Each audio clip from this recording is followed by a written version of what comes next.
MJ Alex, and with me right now is our very own artist. Hello guys, I'm AJ, Don't Drown. So, may I know, anong genre of music yung mga music mo?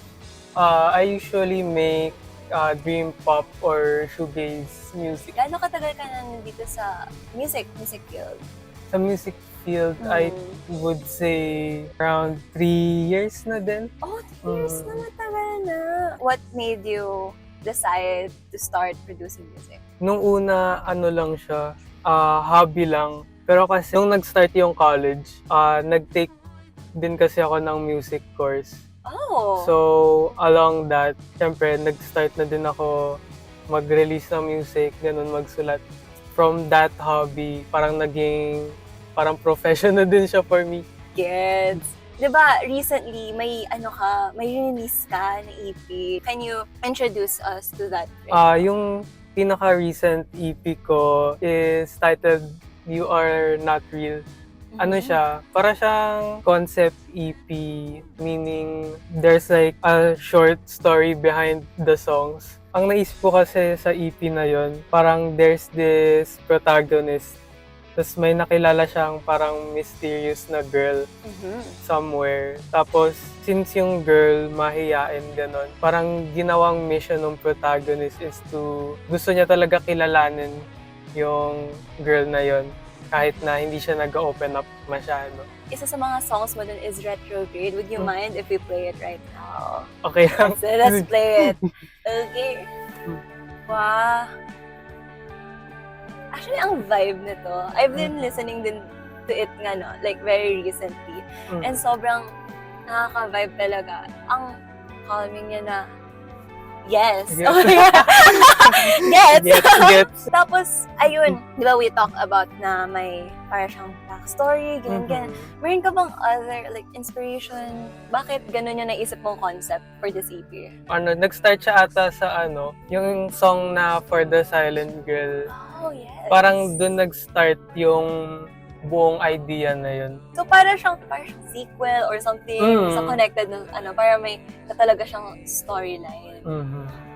Paano na yung mga ideation process mo? Mostly sa rin siya, parang real life experiences. Oh.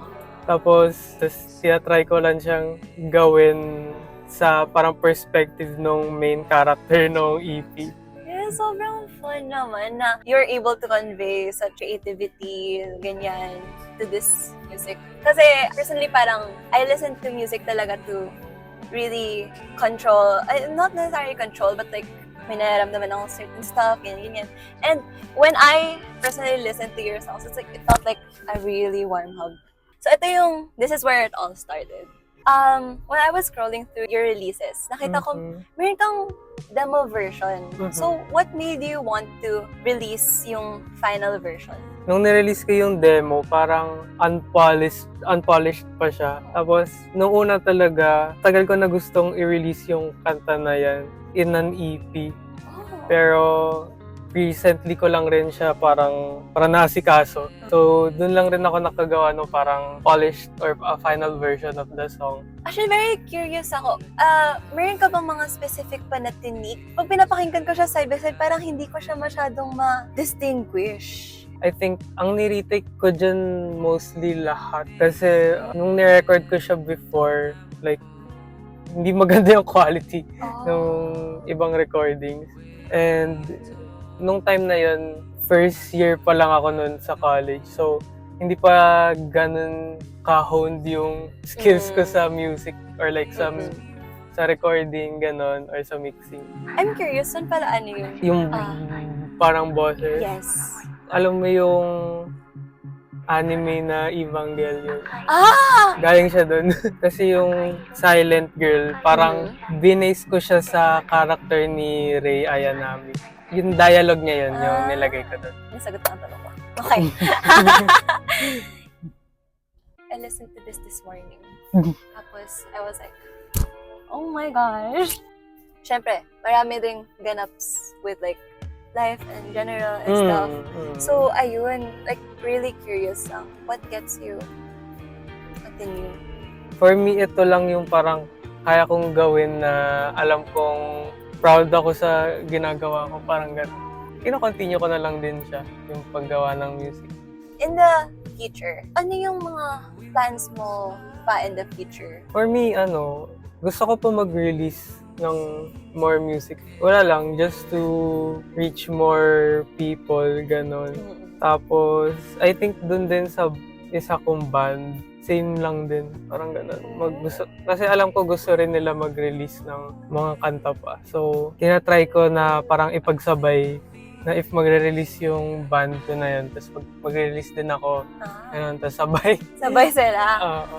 Isn't that hard? Kaya naman, dito sa solo project ko, parang, basta yung oras ko, parang kaya ko siya i-manage ng mas madali. Kasi ang katrabaho ko lang naman yung sarili ko. Pero pag yung sa band, mas madali naman dun yung workload. Kasi at least may mga kasama ko na... hati yung work. Oo, hati yung work. Ganun. Meron ka ba mga any expectations para sa magiging event mo on site? Expectations, sana maging masaya, gano'n. Or like, gusto ko lang naman na parang vibes yung event. Gusto ko lang rin makanood ng like ibang local na artist, gano'n. Wala, all in all, vibes lang. Yes. First, excited na rin ako mas ma-discover ka rin ng mga attendees natin. Oh my God. Kasi, oh my God, deserve talaga. Narinig ng everyone else tong music mo. It's so, yes. So like, meron kaming tanong from our PDs.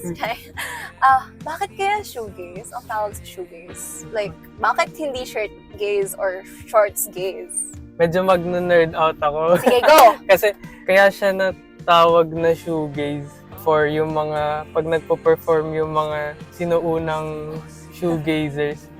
Parang meron silang malalaking, alam mo yung mga pedal boards, gano'n, na nasa floor. So pag nagpo-perform sila, yung tingin nila hindi tumataas, so nakatungo lang sila. Tititigan lang nila yung sapatos nila. Kaya siya... Shoegaze. Oo. Gets! Oh my God, okay! Yun pala yun.